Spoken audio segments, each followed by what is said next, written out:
Ok, bonjour à tous. Donc dans cette vidéo, je vais te donner pourquoi la raison de pourquoi est-ce que tes sales actuellement n'atteignent pas du tout leur KPI donc d'appel de Nemo.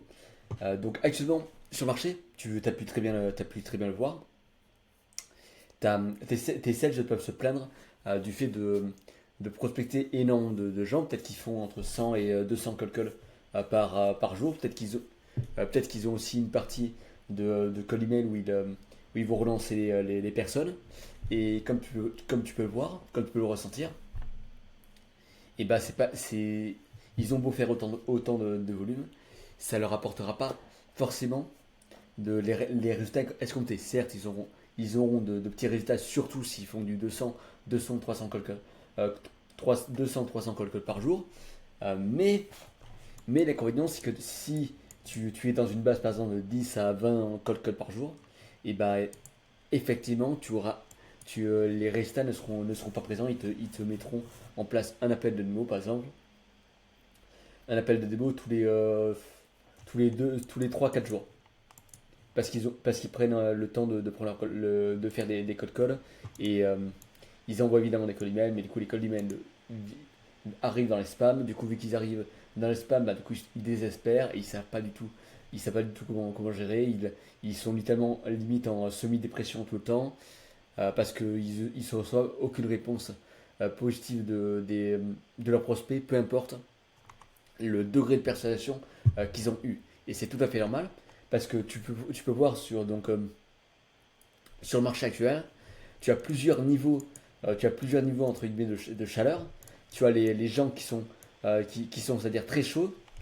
C'est des gens du coup, qui connaissent ton SaaS B2B et qui sont déjà allés en appel de démo. Ces gens-là, du coup, ils ont déjà un intérêt avec ta marque. Par contre, ils n'ont pas closé parce que euh, peut-être parce que peut-être parce que un de tes commerciaux n'a pas forcément su le gérer. Peut-être qu'ils avaient d'autres questions par elle. Peut-être qu'ils avaient seulement ils avaient préféré prendre un appel avec un autre concurrent, ou alors peut-être que tu n'as pas su, disons, prouver la valeur de ton SaaS.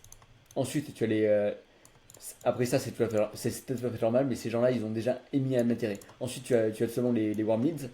Ceux-là, ils ont interagi avec ton contenu que produit chaque jour ton SaaS. Par exemple, sur LinkedIn ou alors sur YouTube. Si tu n'es pas sur YouTube, je t'invite grandement à commencer à créer des vidéos YouTube parce que ça va permettre de convertir des leads. C'est exactement ce que je fais pour moi. Donc, c'est des gens qui ont interagi avec ton contenu, euh, le lead magnet ou alors qui ont pu un peu discuter avec tes commerciaux, mais qui n'ont pas forcément pris un appel. Ces gens-là, évidemment, c'est des warm leads. C'est-à-dire ils ont émis un intérêt envers ton produit, mais ils ne savent pas du tout si ça va les aider. Ils sont encore entre guillemets en train de chercher. En train de chercher si ça va leur correspondre, etc. Ensuite, il y a les warm leads call. Donc ceux-là, c'est les gens que tu as ditement, que soit toi ou un de tes commerciaux ou un système que l'on va voir dans quelques instants, qui a réussi à récupérer ces personnes-là. Donc c'est des gens qui ont émis un signal d'achat, mais qui du coup tu ne sais pas réellement s'ils ont ce problème urgent et douloureux là maintenant tout de suite. Donc tu penses et c'est très probable qu'ils peuvent te répondre. En moyenne pour ces gens-là, ils te répondent en 20% du temps à peu près.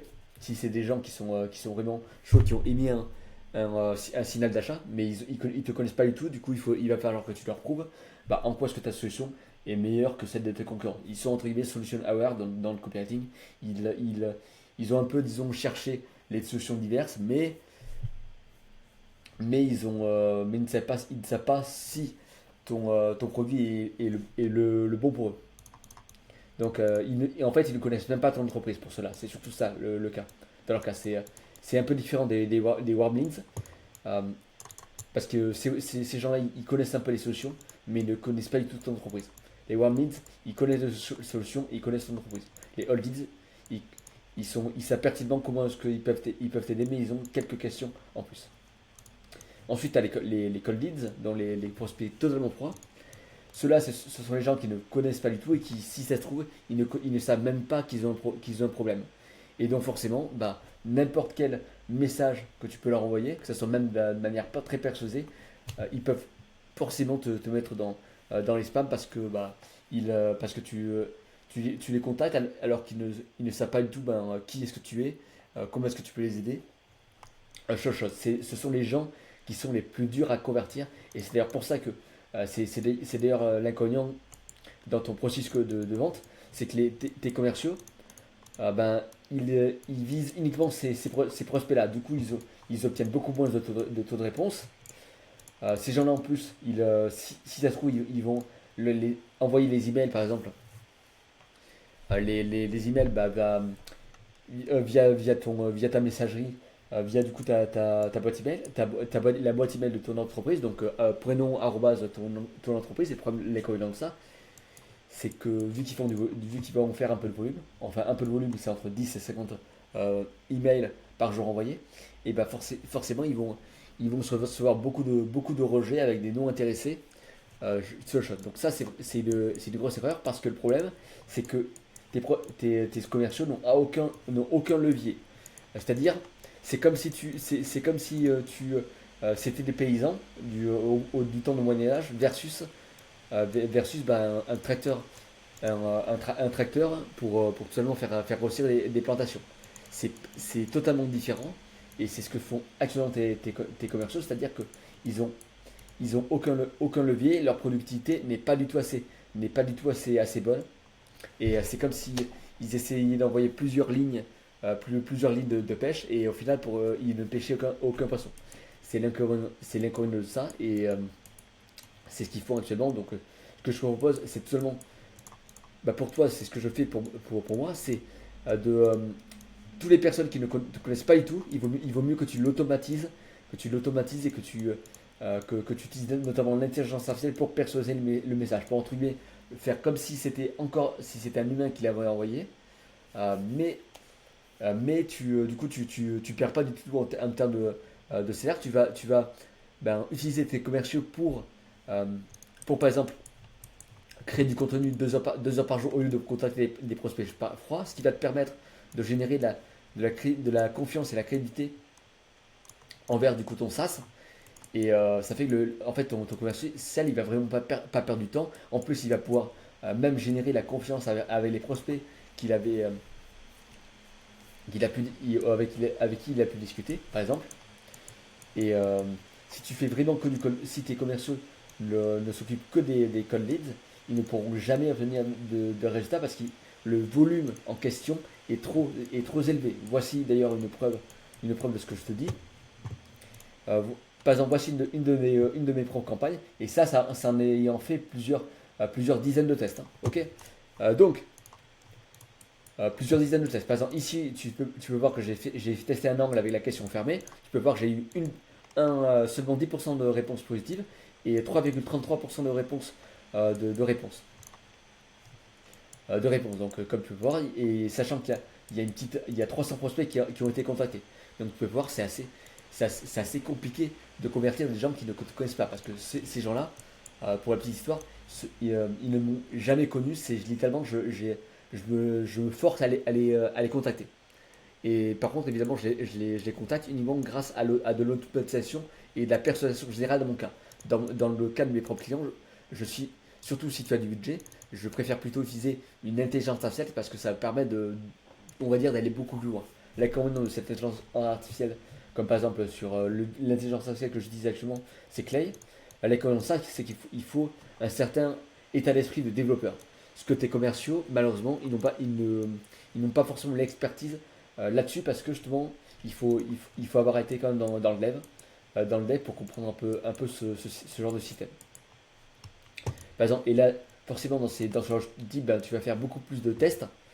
Par exemple, ici, j'ai une séquence que j'ai envoyée récemment, et tu peux voir qu'elle m'a déjà généré 3 réponses positives, donc 2 appels au total.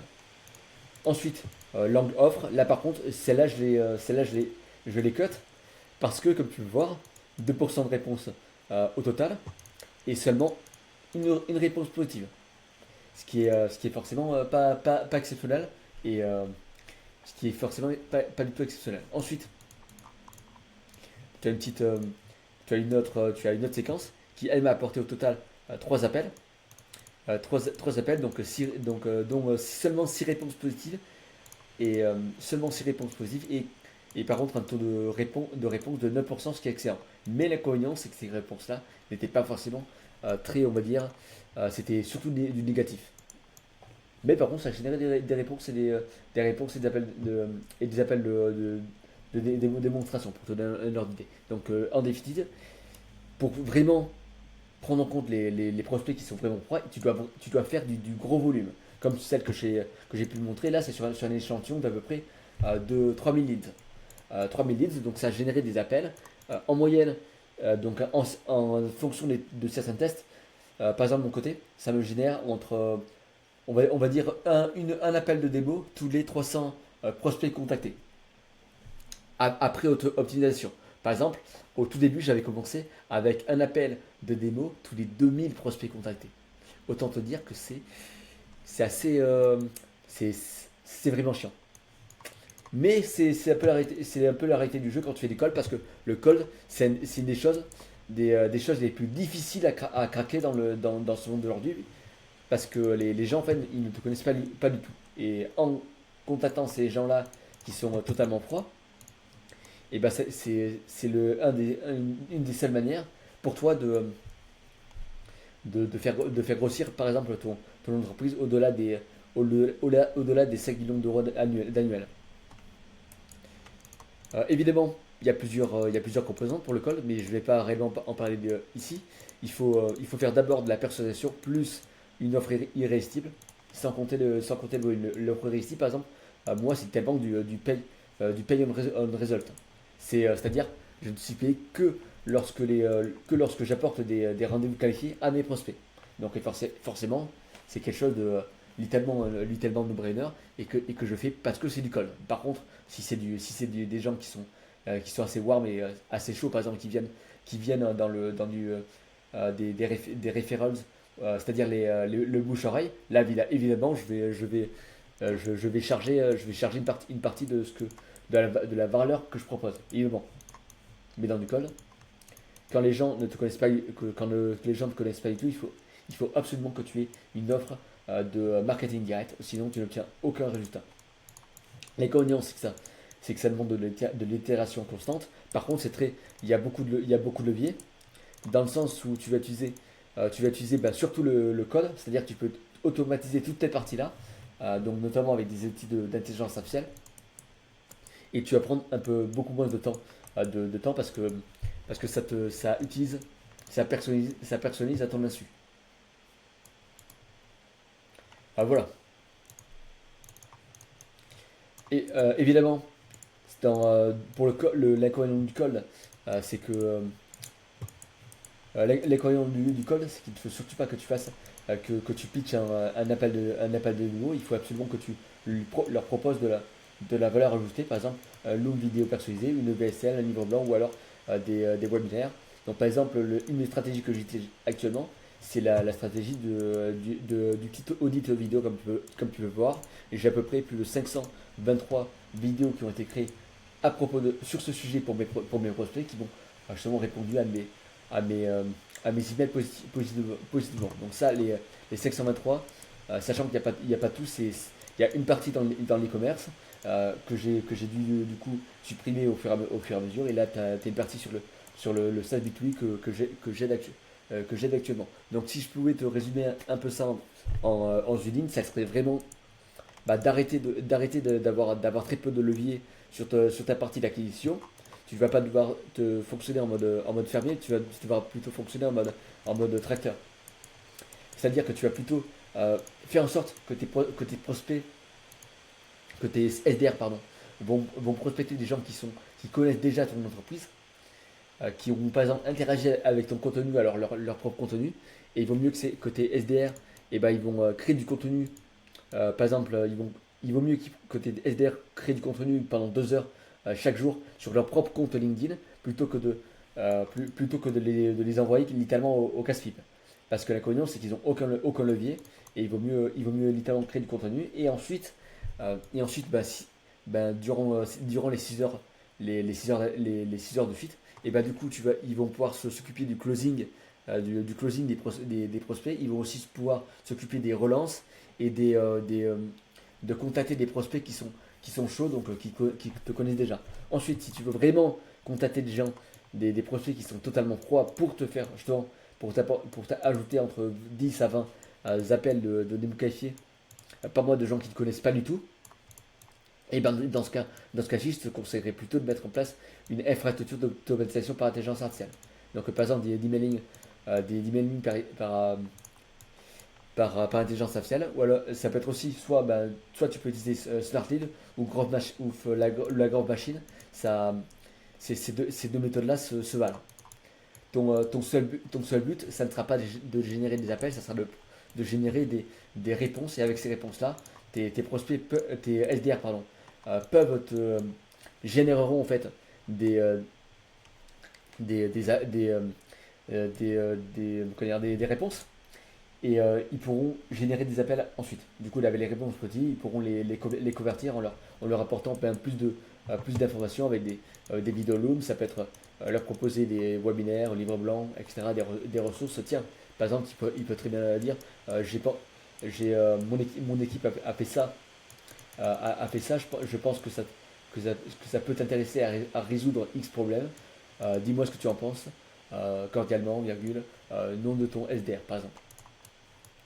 Ensuite, évidemment, pour que ça fonctionne, tu dois vraiment faire du gros volume, du gros volume et de tester littéralement tout le temps, chaque angle, chaque semaine, pour voir qu'est-ce qui va résonner le plus avec ton audience. Parce que sans ça, tu ne peux pas réellement craquer le code le code du call, donc du fait de convertir un prospect totalement froid en prospect chaud et en client.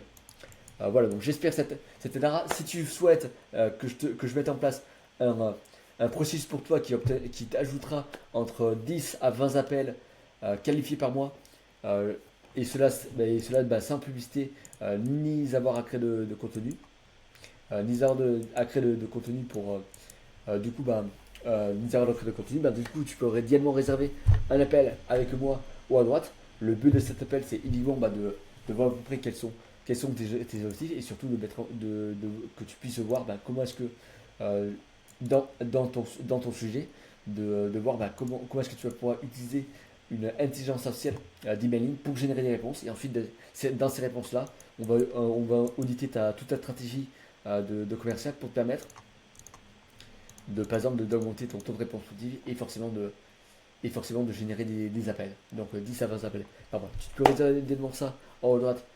Haut à droite. Sur ce, pour l'instant, c'est moi qui prends les appels. Et pour l'instant, je ne fonctionne pas du tout en agence. Donc si tu souhaites qu'on voie ça dans cette appel-là, du coup, tu peux réserver un appel avec moi en haut à droite. En plus de ça, je vais donner du coup un empathy map afin de te permettre de connaître ton prospect plus en détail et tu pourras du coup le donner à tes SDR, tes SDR sur la chose. Sur ce, je te souhaite une très bonne journée et on se verra tout de suite. Au revoir.